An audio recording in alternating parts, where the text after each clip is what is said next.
Sharing Italian dessert, Buji, Chiacchiere. Gumagawa talaga ako every year at sinishare ko talaga sa aking videos itong ginagawa ko ng Chiacchiere o Buji. Kasi it's a season, it's a tradition ng mga Italians when malapit na yung Carnevale, February, gumagawa sila nito. Ang paggawa nito is simple lang guys. Sabihin ko na lang ang ingredients, 300 grams na flour, then 2 tablespoons of sugar, 2 egg yolk, and 1 cup of wine, and half cup of butter, and 2 tablespoons of sugar, and 1 teaspoon of salt. Yan, i-mix lang. Then after, need ng very manipis guys. Need lang talaga, pasensya lang sa pagnit. If you have the machine for fresh pasta, mas easier. Meron kami pero hindi ko ginamit. So nagtiis ako nag-knead. And then after, cut into the desired shape you want. Ako yung square na lang. It's so, usually yun ang mga ginagawa ng mga Italians dito, yung square. Meron din pa heart. Akin square, mas easier na to cut.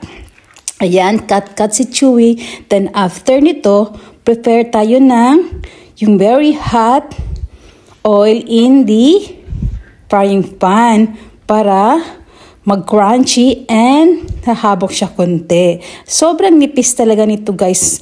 Super sarap basta sobrang nipis. Ayan, cut lang si Chewy.